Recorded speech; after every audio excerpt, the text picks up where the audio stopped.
All right, so got all the drawers open on this thing. Doesn't try to tip on me. And as you can see, I could have some more stuff and have some more heavier stuff, but it's got a pretty good amount on there and it's not tippy. Some people complain about the drawers having slop in them, but I mean, shaking side to side or whatever, but I don't have any problem with it. I think it's a pretty nice box there for the money. And anyway, so tools.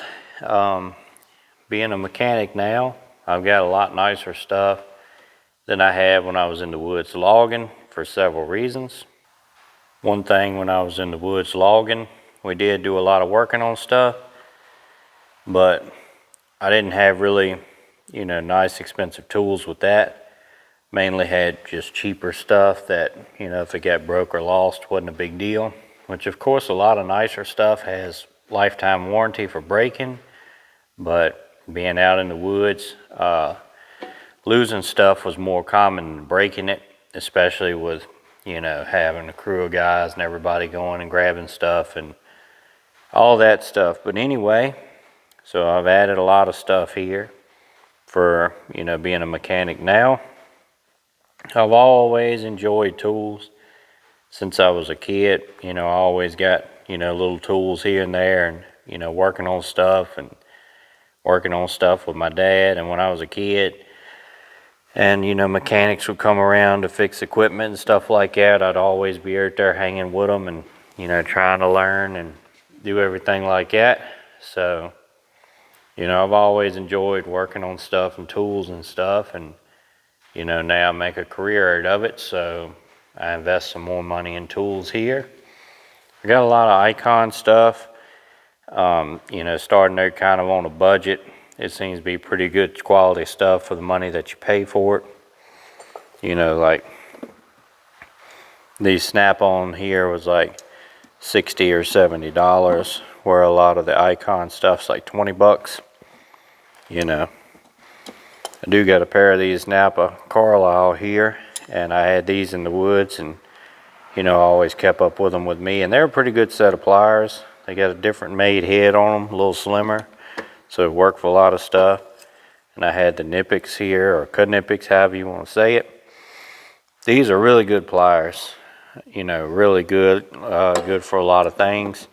And I had the big set here that I use for, tightening and loosening wheel bearings on the trailers a lot.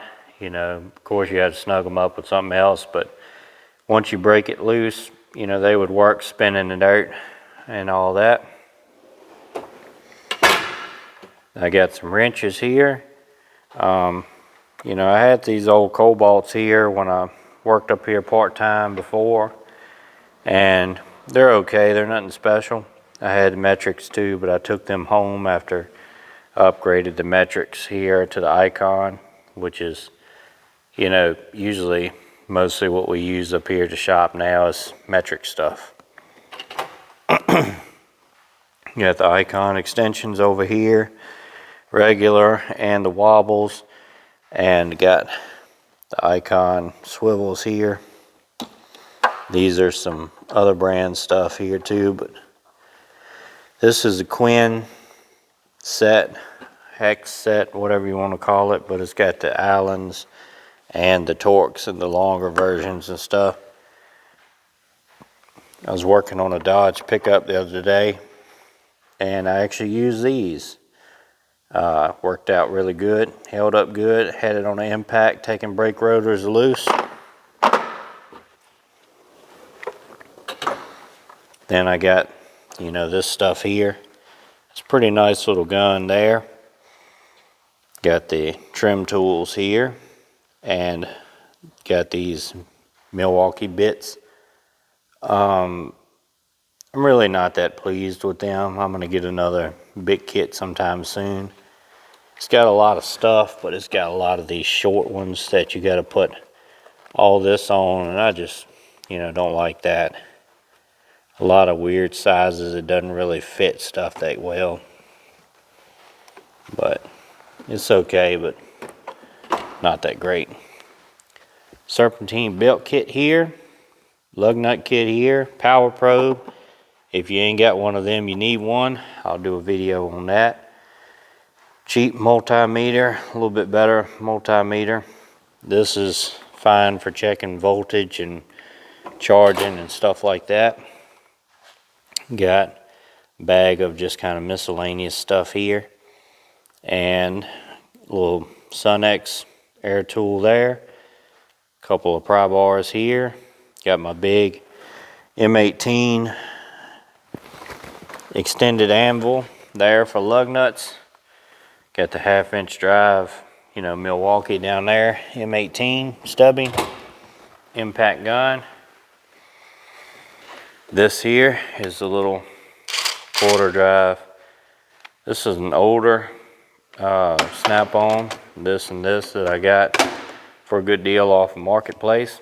This is my favorite little gun right here with the rocker switch, 3/8 drive, smaller, impact, good to get in tight places. I would like to have a brand new one of those, but they're really expensive. This is a stubby 3/8 drive M18, and of course that one has a whole lot more power than this one does. I'm not sure about a brand new one. They got, you know, newer models. It's got, you know, more power and brushless and, you know, all that. It may be more of a, you know, on par with that. But this works for, you know, most stuff you get is just small stuff that you can zip out real quick. Then we got, you know, icon screwdrivers and ratchets and 1/4 drive sockets and all that stuff. Pry bars over there. Definitely like the snap-on pry bars. I wish I had a set of them when I was in the woods logging, but, you know, never spent that kind of money in a pry bar. Just had the cheap Harbor Freight Pittsburgh and stuff like that. And there's really no comparison in the pry bars. You know, the Pittsburgh, they would break, they would bend really easy and stuff like that. So then we got gear wrench ratchet wrenches. We got cheap Pittsburgh Allen wrenches here that I can grab really quick. I had them before I got the big kit down there. And these are the gear wrench Torx that I had before I got the big Quinn set. So really I could take both of them off. It wouldn't bother me. And Icon shallow standard 3/8. These are just a couple of 12-point, you know, cheap cobalts that I'll eventually get rid of when I get some semi-deep standard or deep well standard, semi-deep metric, shallow metric icons here. So there you have it. There's just kind of a quick overview of the tools I got in this cart.